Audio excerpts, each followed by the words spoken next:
The Texas justice system is messy, so let's break it down. You're listening to So You Got Arrested, the podcast that tells you what really happens after an arrest. Hosted by Brick criminal defense attorneys, we talk to the people who've lived it, worked in it, and been shaped by it. Whether you're facing charges or just want to understand your rights, your options, and the smart moves that could change everything, we've got your back.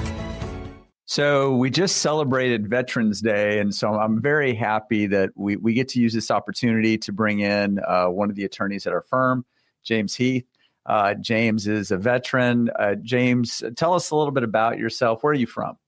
So my father was a Air Force Academy graduate, so I was actually born in England, and then we kind of bounced around throughout the United States until finally settling here in San Antonio. Okay. And so did you go to high school here in San Antonio or? I did. I went to Ronald Reagan for my freshman and sophomore year, and then actually went to Central Catholic High School in Morgan City, Louisiana. Oh, okay. Okay. Not this Central Catholic. Right. Correct. Because a lot of the attorneys here, male attorneys here in San Antonio, all went to Central Catholic. A lot of people that we know are Central Catholic graduates. So after high school, did you go to college first and then the military, or did you go straight to the military? What was your journey? So to be honest, I tried the community college thing, and it wasn't for me at that time. And I kind of worked odd jobs, lived life as a young man. And there you go. Call the wild. That's right. And then eventually, I found my way to the recruiter's office. Oh, okay. Well, I always tell a story because we all have our different paths that we take to get where we are. Mm-hmm. And I always tell a story that when I started college, my professor, the very first day of college, said, okay, look to your left, look to your right. One of you is not going to be here next year. And I remember thinking, well, I wonder who it's going to be. Well, it was me. I was the guy that was not there the next year. So I ended up having to take time off and go the community college route. So people to either side of them were saying, I bet it's that. Yeah, they all looked and said, yeah, it's definitely him. Especially when I didn't show up for class the next time we had class and I was skipping out. So you said you ended up in a recruiter's office. What branch of the military were you in? So I was in the United States Marine Corps. Okay. So your father was a graduate from the Air Force Academy. Why did you decide to go to a different branch? Well, honestly, I shopped around. I talked to all the recruiters, and when I went to the recruiters' offices, they told me what they could do for me. Okay. And when I went into the Marine Corps recruiting office, it was a Staff Sergeant Bartek. I'll never forget him. He said, "Turn around. You don't have what it takes." So I signed up within like 2 days. Wow. Okay. So it was almost like reverse psychology. Yeah, it's almost like a challenge. Joke was on me, I assure you. Okay. All right. So, was there some sense that clearly everybody believes that the Marines be the toughest boot camp and the toughest branch of the military in terms of having to be pretty tough? Is that a factor in why you went Marine Corps? I think I was just looking for a challenge, and to be confronted that way resonated with me in a sense that, okay, this is what I've been looking for. Got it. Wow. Interesting. And so, so kind of tell us about that journey. You enlisted, where did you go from there? So from there, I went to boot camp, what's called the Hollywood Marine. So in San Diego, California, the Mississippi River is kind of the divider line, or at least it was at that time. And then from boot camp, I went on to, follow on schools and whatnot before going back to California, 29 Palms, California, which despite its name is not a very luxurious place. Yeah, it sounds like a resort. We're staying at the 29 Palms. Now, as you're going through this, what is your dad saying about this? Like, did he want you to go to the Air Force, or was he just like, hey, this is your call? Or no, my dad was very supportive. I think, both of my parents didn't want me to go into the military. They wanted me to take a school route and then maybe become an officer. But I think once that ship had sailed, they were proud of what I was doing and supportive of what I was doing. Of course. Now, when you had started in community college, you said, hey, I went the community college route. It didn't really work out for me. What were you planning on studying at that time? To be honest, I've always had an interest in criminal law. So I think at that time I was pretty hyped up, thought maybe I would be a cop or something of that nature, a detective, really. Okay. Yeah. And so you go to the Marines, you're at 29 Palms, and then tell us, where do you go from there? So I did my entire enlistment. I just did one enlistment, the 4 years at 29 Palms. And then I was an artilleryman, and I attached for one deployment to Afghanistan with an infantry battalion, 1st Battalion, 7th Marines, Baker Company. Okay. And so you go to Afghanistan. How long were you there for?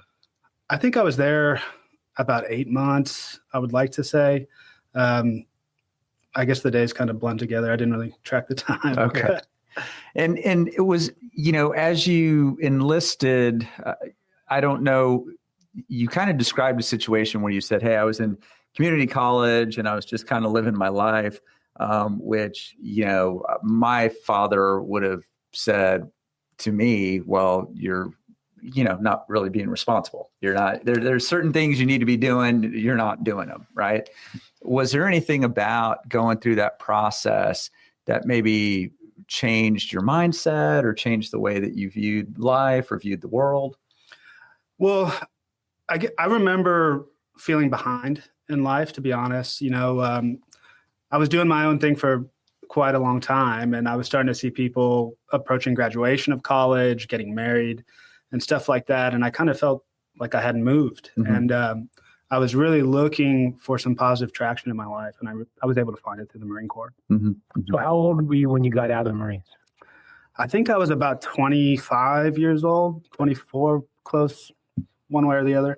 And then you go and finish up your college, your undergrad? Right. So I went back to the community college, which I'm proud of having started getting associates at community college, and then UTSA, and then I went on to Texas A&M University School of Law. Okay, there you go. Yeah, no, it's funny that you say that, because I kind of had a similar path in that I was a non-traditional student, and I went through that moment where, I was already 22, 23. And like you said, you see all your contemporaries graduating and doing other things. And I think at that time I had 15 credit hours to my name. And I remember that there was this song that was popular at the time. And one of the lyrics was, everybody's changing, but I still feel the same. So I always thought about that. Like everybody's kind of moving on. And I'm still, Well, how old were you when you went to law school? By the time I started law school, I was already 27. And you? I think I would have been about 28, maybe. Yeah. I was 32. Yeah. And so all of us didn't just go straight to law school. No. And we're all pretty good at connecting with jurors and our clients, because we didn't just go from undergrad to law school. That's right. So I think it helps us in connecting with people. Yeah, no, I had a time where I worked the jobs where I was a busboy and a dishwasher and a bartender. And so I can certainly, I've been through all that stuff. Yeah. I've served the public in those positions and done those things and have managers yell at me. And I tell my daughter, who is an undergrad now at OU, but wants to be an attorney, is that the best training I had to be a trial attorney was waiting tables. Yeah. Because you have to listen to what people are saying and make them and try to serve them and try to get where they're coming from. Because a lot of times it's like, well, what do you think's good? Well, I don't know what they're going to like, right? But you got to kind of have a see into that. So yeah. So how is being a Marine and being in a very difficult situation helped you as you're fighting the battles in court? Well, to tack onto your point, I was an enlisted Marine, so you're kind of just thrown into these living situations with people from all walks of life, all types of character, all types of things, and you have to get along or find a way to get along. And I think that has made me very personable in a way where I can connect with people on many levels. Also, part about being a Marine is presentation. You try to present well because you're an advocate for someone else. You represent someone else. You are a representation of them.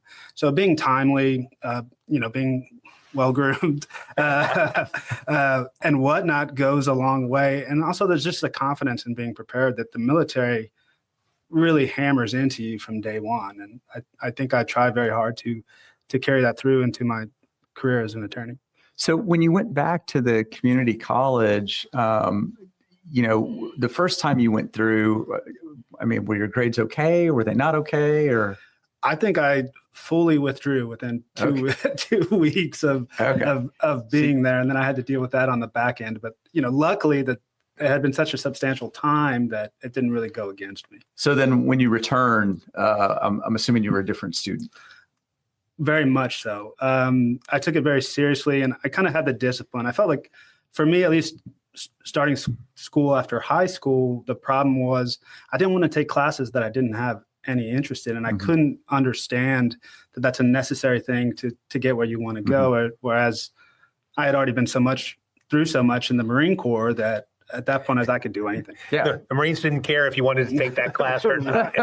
If you wanted to charge that hill, you weren't asked. Right. Well, exactly. After going to Afghanistan, I'm sure sitting through college algebra, it felt like a luxury as opposed to. I still hated algebra. Which is worse, Afghanistan or algebra? It probably depends on the day. Okay. And so you go to community college, and then you said you earned an associate's degree? I did, from Northwest Vista Community College. Oh, okay. Here in San Antonio. Yes, sir. Okay. Wow. Okay. And then when you went to UTSA, I'm assuming you still had that same mindset of, hey, I want to be involved in the criminal justice system somehow. Right. Well, I never really thought of law. It was never anything that I wanted to do. And then, my brother is an educated person, and we have a close relationship. And as we lived together, I was very grateful for him to let me live with him when I came out of the Marine Corps. And he kind of said, have you ever thought about being a lawyer? I took some of these classes when I was in school, and I think it's something you'd be interested in. And then I kept an open mind to it. And sure enough, he was right. So you were initially thinking more still being like taking criminal justice courses and being an officer, police officer? I don't know what I was thinking. I had some sort of interest in medicine, just because I thought it would be cool. But I was just kind of going with it. I had these benefits, and I had positive traction, and it was worth it for me to educate myself. Got it. Yeah, it's interesting because throughout life, you run into so many people who feel like, well, if I don't get this done by this age, I can't do it anymore. And, one of the most successful attorneys that I know, aside from you, Scott, graduated when we graduated law school. He was 10 years older than me. He was graduating law school at almost 40 years old, and he's a wildly successful attorney. And so I always tell that to people who tell me, well, I'd like to do this, but I'm already in my 30s, I'm already in my 40s. And it's like, well, wait a minute. Doesn't matter. Yeah, it's never too late to go. I thought when I went to law school at the age of 32, I was going to be with I was not the oldest person in my law school class. We had a retired Navy guy, Tommy, who was 50-some. Phyllis Beale was a retired teacher, was older. So we had a lot of what they call non-traditional students at St. Mary's. Absolutely. Yeah. Absolutely. And so when you graduated from UTSA, at that point was the plan, hey, I'm going to go to law school? It was. So I had done UTSA. They didn't have a pre-law program at that time. It was called Politics and Law. So that's what I majored in. And they did like a summer law school preparatory academy. So I did that as well. And I had, done the LSAT, done all the prerequisites, and applied to every public school within the state. And was there anything, because I've always imagined that being in the military, obviously it makes you very disciplined, and that discipline carries over to every other facet of your life once you leave the military. Is that the case? Was that the case for you? I think it does. Absolutely. I would say that, discipline is recessive, though. It's something that you have to work at and build every day. If you slack off, you can lose it. But yeah, absolutely. It puts you on a right track to have the momentum to carry it on forever. So we're coming up on the break. So we'll talk on the other side about how that discipline helped you as an attorney. Absolutely.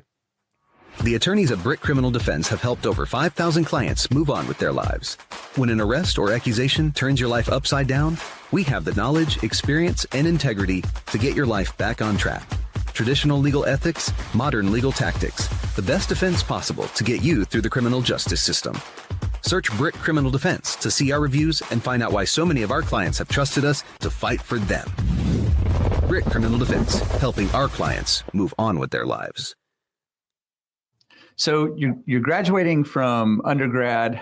You've served in the military, in the Marines. You were in Afghanistan for a period of time, and you start going to law school. When you're going to law school, do you have any idea of what exactly you're going to be doing when you get out?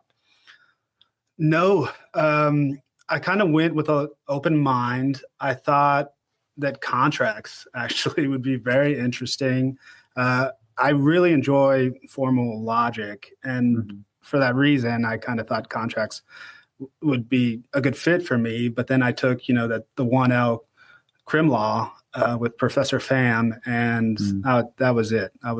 That's all I cared about. There's so much logic in a criminal case, though. It's about these are the elements in the penal code. Can the state prove them or not? I mean, it's very logical. Yeah. Well, and I don't know if did you ever have Professor Gerald Ramey? I did not. No. Okay. Yeah. He was a well-regarded criminal law professor at St. Mary's who just passed last week. I was very saddened to hear of his passing. But so at what point, you said in your 1L year, you're taking that crim law class and that kind of sparks your interest? Oh, yeah, absolutely. I was pretty hooked on it. And, at the end of the 1L year, at least at A&M. And just for people who don't know, 1L is your first year of law school. So there's 3 years of law school. You're either a 1L in your first year, 2L in your second year, 3L in your third year. Absolutely. And so everyone's doing internships at the end of that first year of law school. So I applied out to, prosecutorial internships and wasn't able to get one, and I actually got an internship at the Far West Texas Regional Public Defender's Office in Alpine, Texas. Wow. And so I went out there for the summer, and then it just amplified from there. So for a summer, you lived in Alpine. I did. What was that like? It was a lot like 29 Palms, but it was a great experience. I have a lot of respect for the gentleman out there and that office. Is that an office that does the death penalty cases, or they do everything? They're not doing death penalty cases, but they do, the vast majority of appointed work from felony all the way down. And how big of an area does that cover? When I was there, I believe it was the size of the state of Maryland, and it was just 2 attorneys who were great attorneys, but it's not very densely populated as much as spread out. Mm-hmm. Yeah. I mean, I've always viewed Alpine as just one of the stops that you make when you're driving to Big Bend, right? The gateway, I think. Yeah. There's not a lot to it. And so you're at the public defender's office, and this is an internship that you had? Correct, yes. Okay. And then did you, at that moment, decide like, hey, this is what I want to do? Absolutely. Just the passion that they had for the work, especially in indigent defense, was something that really resonated with me. And I don't know, it tied with my beliefs and everything that I was looking for. So you graduate law school, and then you end up going to work at a public defender's office. I did, down in where we work in the 81st District, the Atascosa Area Advocates. So what is it about indigent defense that, sparked your interest?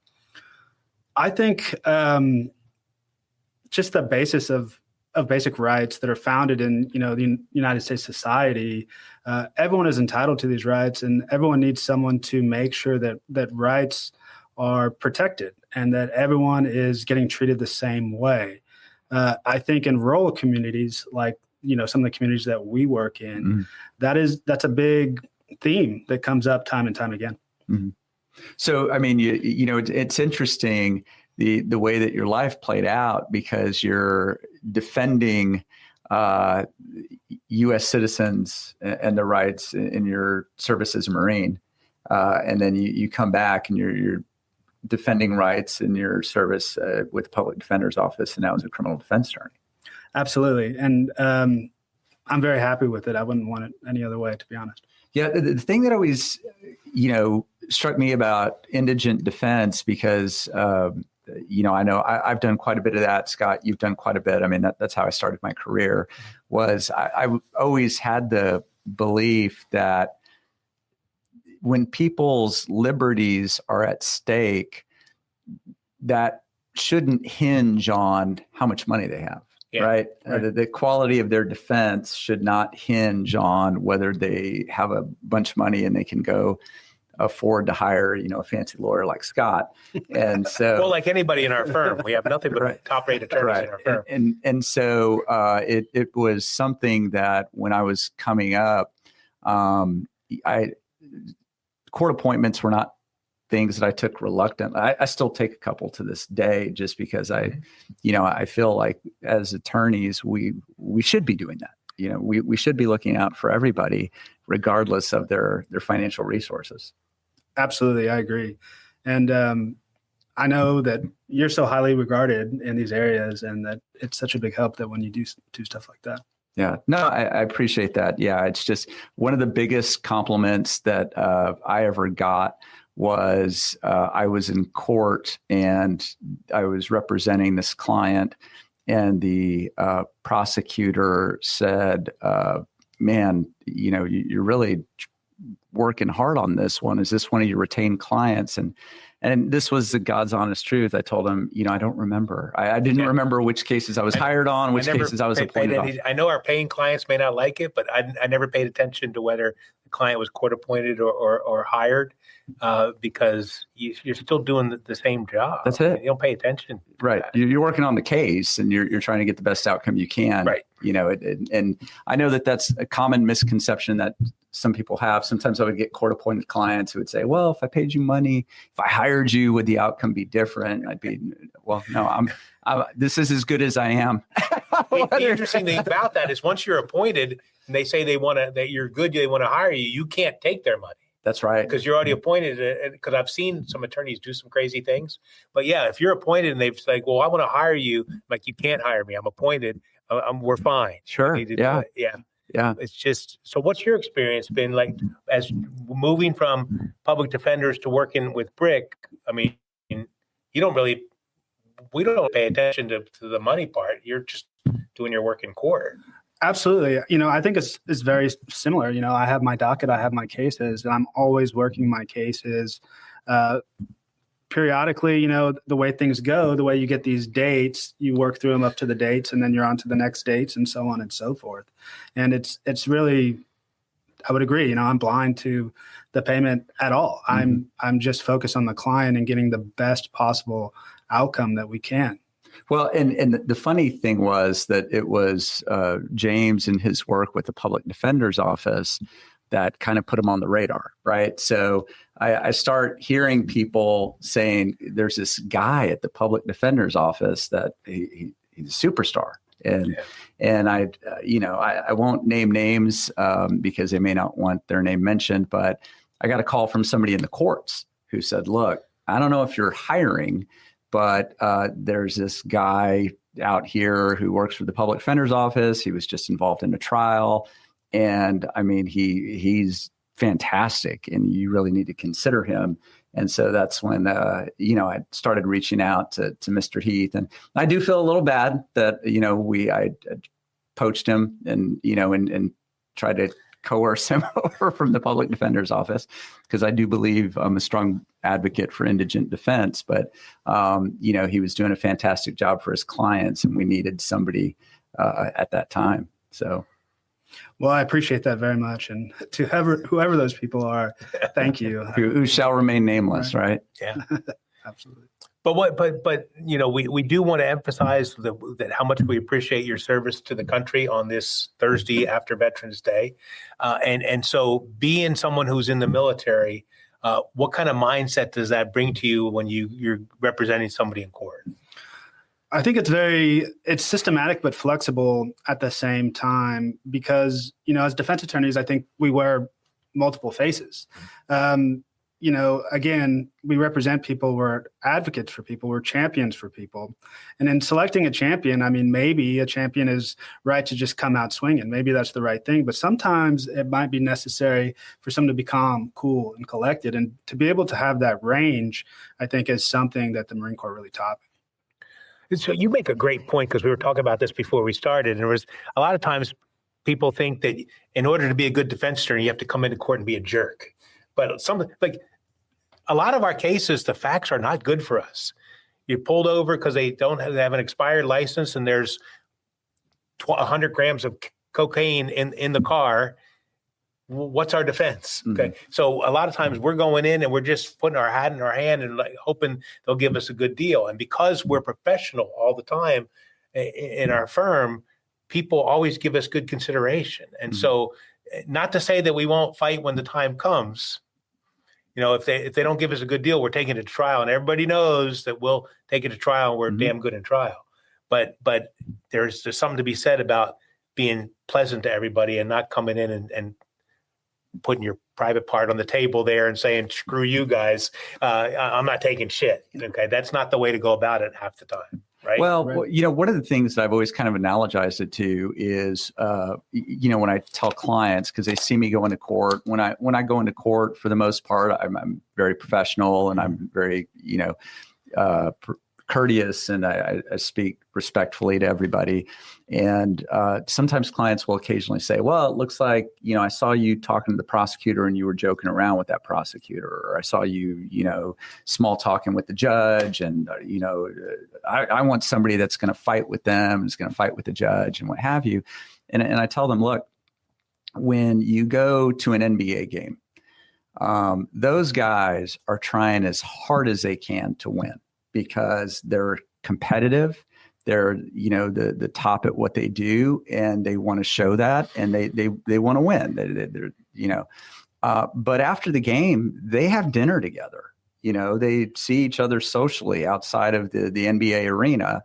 And in the legal realm, it's very much like that. I mean, when we're in court, nobody wants to win more than I do. Mm-hmm.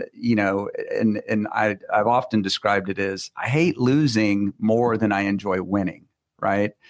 But that doesn't mean that I need to be rude to a prosecutor to do that. That stuff comes back and bites you in the ass. It just does. Because next time when they got you, if you beat them and you give them a hard time the whole time, the next time they have you, that next client will suffer the consequences of you being a jerk in court. They just will. Yeah. Or if you do something that's shady or unethical, then you get a reputation. It's, the legal community is very small. Then, there may be some other prosecutor who's heard about your reputation, and now they don't trust you. And now, it's much more difficult to resolve a case because of that reputation that you've built up. Yeah. So you already had a good reputation as a public defender, and now you carry that reputation into Brick working for us. How has it been in terms of the reception you've met when you're in court now, when you've changed to working the private side? I think a lot of the court members and the court staff are happy for me to have come to Brick. And the change, I wouldn't say, is substantial in any means. I don't think that they treat private attorneys with some special privilege as opposed to those who are appointed. But I think to the point, right, character, how you represent yourself, how you carry yourself, these things, they translate no matter what court you're in. Mm-hmm. And, my last question for you, in closing, as we kind of end this episode, is if I had to put $100 on the table on a bet on who would win in an arm wrestling match between you and Scott, where's my money best spent? I think it's right here. Yeah. I'm 64 now. Holy shit. Yeah, there we go. Yeah. Well, when I was your age, man, I'd have given you a run. I believe that. Yeah. So that's all we have for today. We appreciate your time. Thank you for listening to So You Got Arrested with Brick Criminal Defense with James Heath, Scott Simpson, and Steve Barrera. Thanks for listening to So You Got Arrested. If you found this podcast helpful, share it with someone who needs to hear it. For more legal insights and real talk from the front lines of the Texas justice system, follow us and subscribe. And remember, Brick Criminal Defense has your back. For more information, visit us at brckdefense.com.